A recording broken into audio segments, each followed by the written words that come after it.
क्या आपको पता है, दुनिया जिसे आज शैतान कहती है, जिसके नाम से डर पैदा किया जाता है, अगर मैं आपसे कहूँ कि वो लूसीफर शायद कभी बुराई का प्रतीक था ही नहीं और उसकी कहानी इंसानी इतिहास की सबसे बड़ी गलतफहमी है, तो क्या आप ये सच आखिर तक सुन पाएंगे? लूसीफर एक ऐसा नाम जो सदियों से इंसान के दिल और दिमाग में डर बनकर बैठा हुआ है। बचपन से हमें सिखाया गया है कि लूसीफर भगवान का दुश्मन था, एक घमंडी फरिश्ता था जिसने ईश्वर के खिलाफ विद्रोह किया और उसे नर्क में फेंक दिया गया। चर्च, किताबें, फिल्में और कहानियां, हर जगह लूसीफर को अंधकार, आग और बुराई का चेहरा बना दिया गया। लेकिन जब हम इतिहास की परतें हटाते हैं तो सच सामने आता है। वो डरावना नहीं बल्कि चौंकाने वाला है। सबसे पहले लूसीफर शब्द को समझना जरूरी है। लूसीफर कोई डर पैदा करने वाला शब्द नहीं था, बल्कि ये लैटिन भाषा से आया शब्द है जिसका अर्थ होता है प्रकाश लाने वाला, यानी वह जो अंधकार के बाद रोशनी लेकर आता है। जो रोशनी लाता है उसे अंधकार का राजा कैसे बना दिया गया? यही सवाल इस पूरी कहानी की जड़ है। जब हम बाइबल की मूल भाषा हिब्रू में जाते हैं तो वहाँ लूसीफर नाम का कोई शैतान मौजूद ही नहीं है। वहाँ एक शब्द मिलता है, हेलेल बेन शाहर। इसका अर्थ होता है सुबह का तारा। सुबह का तारा वह चमकता हुआ तारा है जो पूरी रात के बाद सबसे पहले दिखाई देता है। प्राचीन समय में इसे उम्मीद, जागृति और नए आरंभ का प्रतीक माना गया है। ये शब्द किसी राक्षस के लिए नहीं लिखा गया था, ये एक रूपक था। ये एक ऐसे राजा के अहंकार का उदाहरण था जो खुद को ईश्वर से ऊपर समझने लगा था। ये चेतावनी थी, कहानी थी, न किसी गिरे हुए फरिश्ते की जीवनी। लेकिन सदियों बाद जब बाइबल का अनुवाद हिब्रू से ग्रीक और फिर लैटिन में किया गया तो हेलेल को लूसीफर लिख दिया गया। यहीं से कहानी बदल गई। एक शब्द जो पहले सिर्फ प्रतीक था, धीरे धीरे एक जीव बन गया।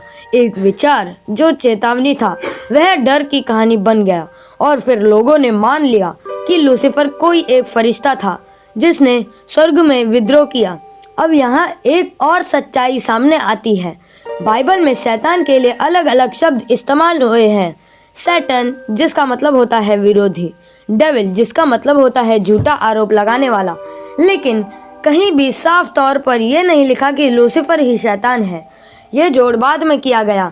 सवाल ये है कि क्यों? इसका जवाब सत्ता और डर से जुड़ा है।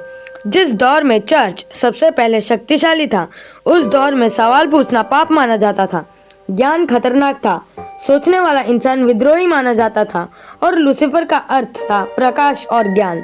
इसलिए लूसीफर को डर का चेहरा बनाना जरूरी हो गया। अब सबसे चौंकाने वाला सच सुनिए, लूसीफर कोई व्यक्ति था ही नहीं, बल्कि वह कोई गिरे हुए देवदूत की कहानी नहीं थी। लूसीफर असल में एक खगोलीय प्रतीक था। शुक्र ग्रह, वही ग्रह जिसे सुबह का तारा और शाम का तारा कहा जाता है। प्राचीन सभ्यताएं शुक्र ग्रह को बेहद पवित्र मानती थी। ये रोशनी, प्रेम और चेतना का प्रतीक थी। जब शुक्र ग्रह सूरज से पहले उगता है तो ऐसा लगता है जैसे वह अंधकार को चुनौती दे रहा हो। और शायद यही बात सत्ता को सबसे ज्यादा डराती है, क्योंकि जो पहले रोशनी दिखाता है वही पहले सवाल भी उठाता है। अब आदम और हवा की कहानी को ध्यान से देखिए। उन्हें किस चीज से दूर रहने को कहा गया था? ज्ञान के फल से। और किसने उन्हें वह फल खाने के लिए प्रेरित किया? सांप ने। सांप ने उन्हें मारा नहीं, नर्क नहीं दिखाया, बस इतना कहा कि अगर तुम ये फल खाओगे तो सच जान जाओगे। और जैसे ही इंसान ने सच जानना चाहा, उसी पल सांप शैतान बन गया और ज्ञान पाप। ये सवाल उठता है, क्या सचमुच जानना अपराध है? क्या सवाल पूछना बुराई है? या फिर बुराई वो है जो इंसान को अंधेरे में रखे? लूसीफर की कहानी सिर्फ बाइबल तक सीमित नहीं है। ग्रीक पौराणिक कथाओं में प्रोमेथियस इंसानों को आग देता है। आग ज्ञान का प्रतीक है। उसकी सजा क्या होती है? अनंत यातना। नॉर्स कथाओं में लोकी सवाल पूछता है और व्यवस्था को चुनौती देता है। उसे भी खलनायक बना दिया जाता है। हर सभ्यता में एक जैसी कहानी मिलती है, जो ज्ञान लाता है वही खतरनाक बना दिया जाता है। धीरे धीरे लूसीफर की छवि को और डरावना बना दिया गया। सींग, पंख, आग, नर्क, क्योंकि डर सबसे आसान हथियार होता है।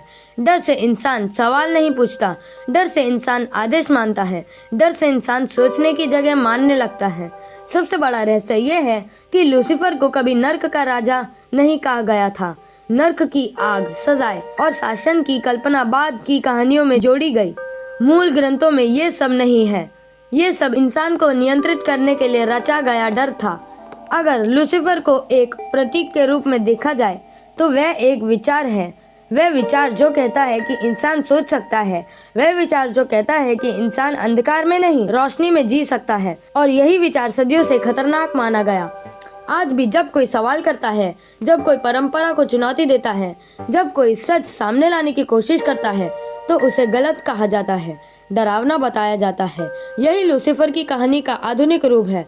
शायद लूसीफर कभी कोई राक्षस नहीं था, शायद वह सिर्फ एक आईना था। और इंसान को हमेशा आईने से डर लगता है, क्योंकि आईना सच दिखाता है।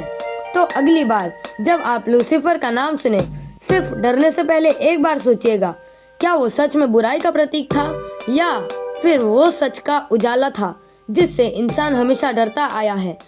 ऐसे ही रहस्यमय और अनसुनी कहानियों के लिए जुड़े रहिए हमारे चैनल गजब फैक्ट्स के साथ।